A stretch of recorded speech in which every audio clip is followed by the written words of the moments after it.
Boa noite, professor. Nós somos de Administração e Contábeis na Fama. Eu me chamo Caroline. Meu nome é Yasmin. E eu sou o Rafael.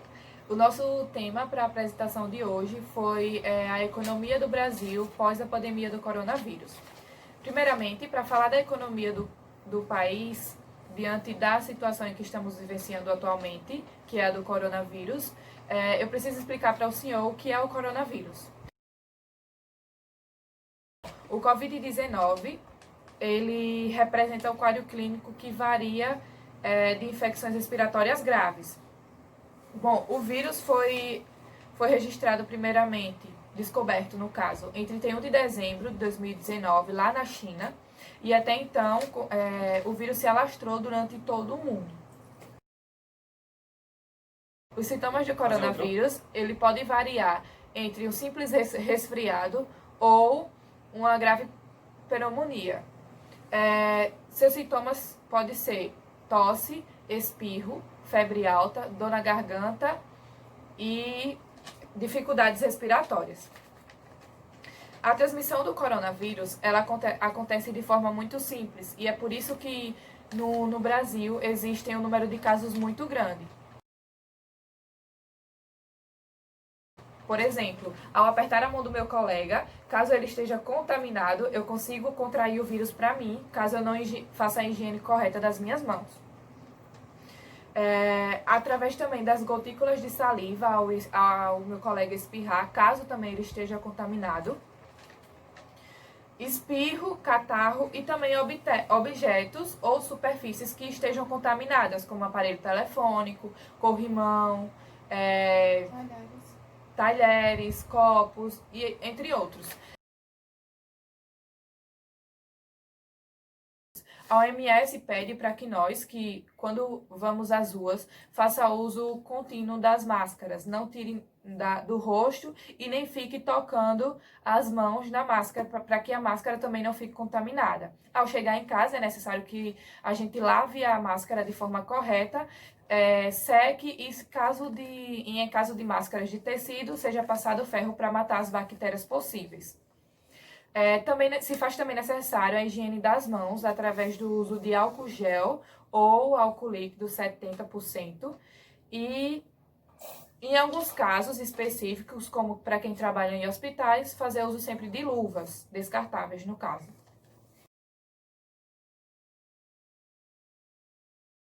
No Brasil, já são mais de 377 mil casos confirmados de coronavírus e devido a essa grande contaminação, governadores de estados tiveram que tomar medidas restritas sobre, por exemplo, fechamento de lojas, alguns estados adquiriram lockdown e entre outros. O auxílio emergencial ele foi criado devido ao grande número de desempregados e para gerar economia no país durante a pandemia. O auxílio ele é destinado para trabalhadores informais, microempreendedores, autônomos e desempregados.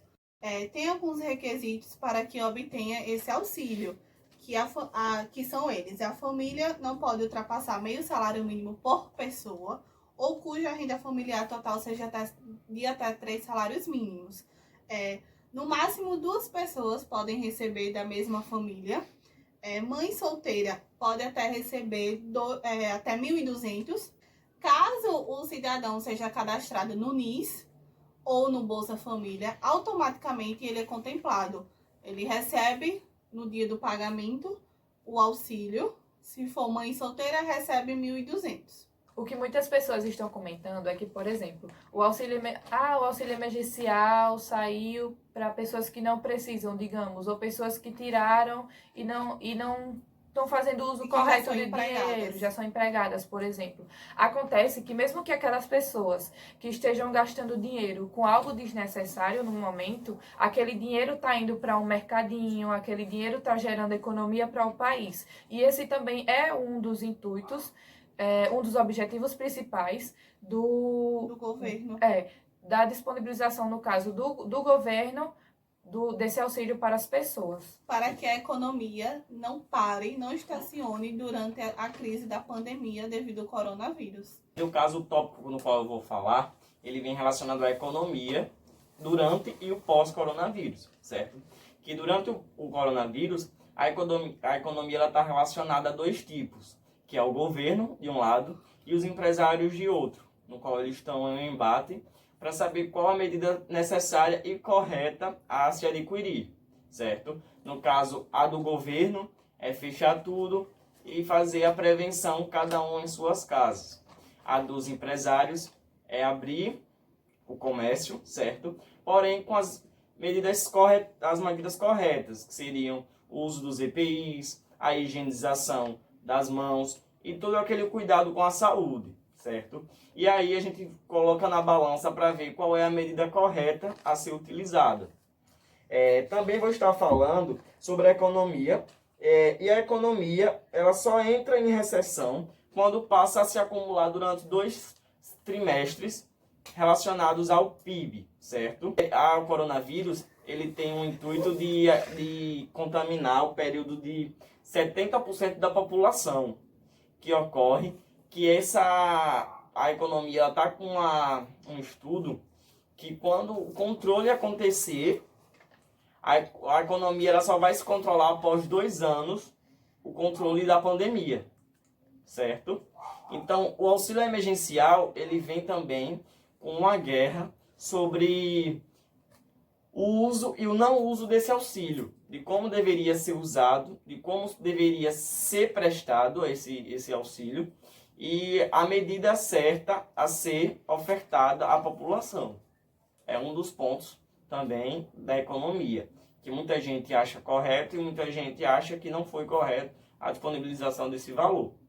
Acontece que a pandemia ela gerou muito desemprego, devido a empresas estarem de portas fechadas, por não poder fornecer seu produto ou serviço à população, porque, querendo ou não, tem gente que se mantém em casa e outras, que em alguns locais são poucas, se mantêm trabalhando.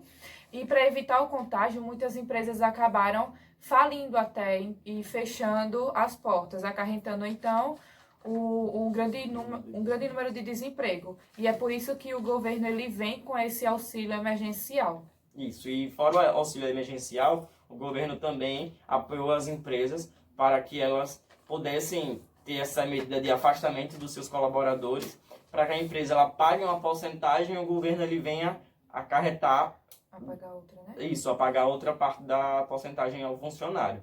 Que se chama a suspensão do contrato. Isso.